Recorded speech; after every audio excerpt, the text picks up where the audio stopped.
ते चंद्रपूर नावाचं गाव होतं. त्या गावात रमेश आपल्या दोघी मुली श्रीलेखा आणि चंद्रलेखा सोबत मिळून राहत असतो. रमेशची बायको आजारी असल्यामुळे मरून जाते. रमेश सोन्याची कारागिरी करून आलेल्या पैशात आपल्या दोघी मुलींचं पालन पोषण करायचा.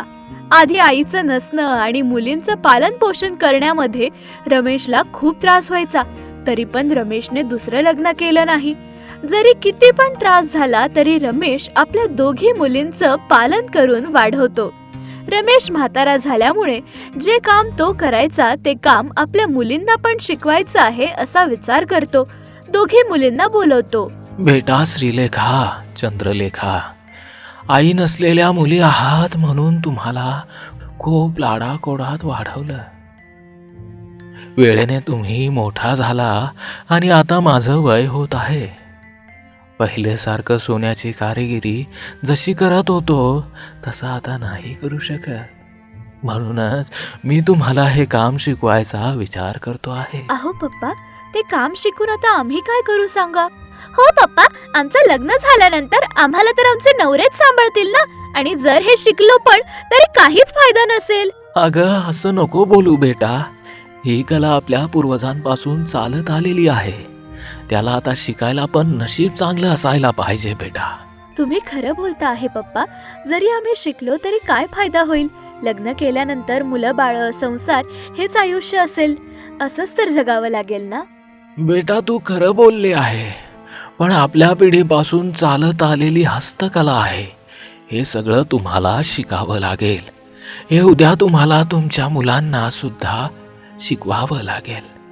बेटा हे मी का बोलतो आहे जरा समजून घ्या. ठीक आहे पप्पा, मला शिकवा, मी शिकेल. तुम्हाला शिकवायचं असेल तर ताईला शिकवा, मी तर काही नाही शिकणार. रमेश आपली विद्या आणि कलेला, त्याच्यातल्या गुणांना आपल्या मुलीला शिकवतो. आपल्या वडिलांनी सांगितलेली प्रत्येक गोष्ट श्रीलेखा खूप नीट ऐकते. खूपच कमी वेळात सगळं काही शिकते श्रीलेखा. आपली छोटी मुलगी चंद्रलेखाला जवळ बोलवून रमेश असं बोलतो. हे पुस्तक आपल्या जवळ ठेव बेटा. याच्यात सोन्याचे आभूषण कसे बनवतात हे सगळं काही या पुस्तकात लिहिलेलं आहे. उद्या तुझ्या मुलांच्या कामात येईल, असू दे, ठेव. आपल्या वडिलांनी दिलेलं पुस्तक घेऊन घेते चंद्रलेखा. त्याला घेऊन खोलीत जाते. असे दिवस चालले जातात. श्रीलेखा आपल्या वडिलांची मदत करायची. चंद्रलेखा घरातले काम, स्वयंपाकघरातले काम करायची. एक दिवस काम लवकर झाल्यामुळे आपल्या वडिलांनी दिलेलं पुस्तक उघडून बघते चंद्रलेखा.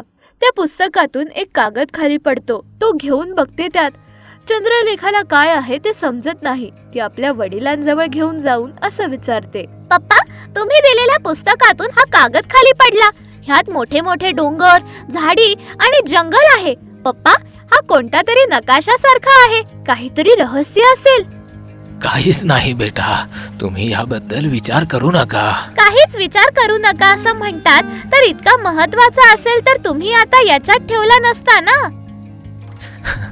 ठीक आहे, मी तुला सांगतो. ही खूप रहस्यजनक गोष्ट आहे. कोणाला पण सांगायची नाही. ही खजान्याच्या संबंधित गोष्ट आहे बेटा.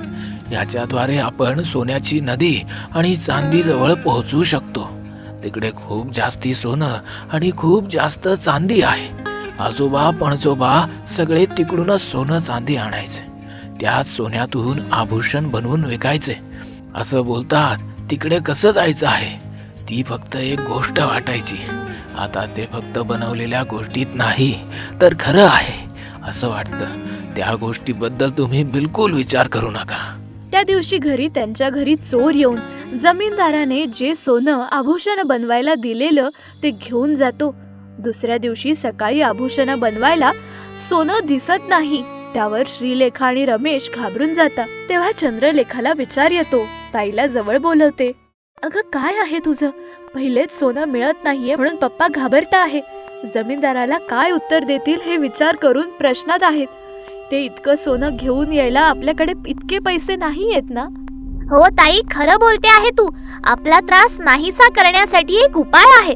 जर तू मदत केली तर आपण ह्या संकटातून बाहेर येऊ शकतो. तेवढंच नाही, आपल्याकडे पैसे पण असतील. काय उपाय आहे लवकर सांग. ते ताई, आपल्याकडे सोन्याची नदी आणि चांदीच्या नदीपर्यंत पोहोचण्याचा मार्ग आहे. त्याचा उपयोग करून आपण सोन्याच्या नदीजवळ जाऊन आपल्याला जितकं पण सोनं पाहिजे ते घेऊन येऊ ताई. जर हे पप्पांना समजलं ना तर पप्पा बिलकुल ऐकणार नाही. मग जमीनदाराचं सोनं जर परत नाही दिलं तर जमीनदारजी आपल्या पप्पांना माणसाद्वारे मार देतील. बोल, काय करायचं? आपल्या बहिणीचं ऐकून श्रीलेखा तिचं म्हणणं ऐकते. विचार केल्यानुसार रात्री रमेश झोपल्यानंतर दोघी बहिणी मिळून जंगलाकडे जातात. त्यांच्याकडे जो मॅप असतो त्याच्यानुसार सोनं आणि चांदीच्या नदीजवळ चालत जात असतात. ते एका वडाच्या झाडाजवळ आल्यावर त्यांच्या समोर एक परी प्रकट होते. कोण आहात तुम्ही? इकडे का आलात? श्रीलेखा तिला घडलेलं सगळं काही सांगते. श्रीलेखाची गोष्ट परी ऐकते. तर तुम्ही याच सोन्याची नदी आणि चांद नदीच्या प्रदेशात जाऊ इच्छिता.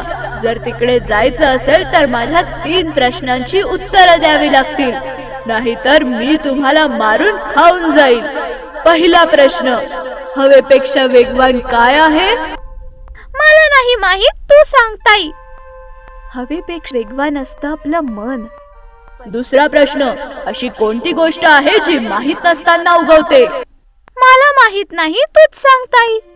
भुईमुंग. आता तिसरा प्रश्न, कळीमध्ये कळी कोणती कळी? आता हे पण मला माहित नाही ताई, तूच सांग ना ताई. लवंगकळी. परीच्या सगळ्या प्रश्नांची उत्तरं श्रीलेखा देऊन देते. त्यावर त्यांना सोन्याच्या नदी आणि चांदीच्या नदीजवळ जाण्याचा रस्ता देते. परीने दाखवलेल्या रस्त्याने त्या दोघी सोनं आणि चांदीच्या नदीजवळ पोहोचता. सोनं आणि चांदीच्या नदीला बघून दोघी बहिणी खूप खुश होतात. ते लगेच नदीजवळ जाऊन सोन्याला घ्यायला जात असता. तेव्हाच सोन्याची नदी असं बोलते. कोण आहात तुम्ही आणि का माझं सोनं घेऊन जात आहात? त्यावर श्रीलेखा सगळं काही सांगते. ती गोष्ट ऐकून सोन्याची नदी तुम्हाला जितकं सोनं पाहिजे आहे तेच घ्या असं सांगते. त्यावर हो बोलून जमीनदाराने जितकं सोनं दिलेलं तितकंच सोनं घेते श्रीलेखा. ताई, अजून थोडं घेता येईल. आपण पहिलेच खूप त्रासात आहोत. पप्पांना आपलं लग्न पण करून द्यायचं आहे ना. पैसे नाहीयेत म्हणून आतापर्यंत आपलं लग्न नाही करून दिलं. तू खरं बोलते आहे छोटी, पण जमीनदारांना बनवून द्यायचं आहे ना आभूषण.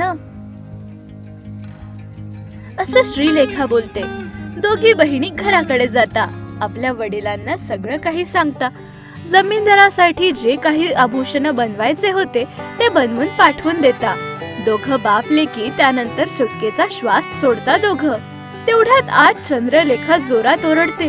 काय झालं आहे विचार करून श्रीलेखा आणि रमेश आत पळत जातात. सोनं आणलेल्या पात्रातून अजून सोनं दिसतं. ते बघून श्रीलेखा आश्चर्यचकित होते.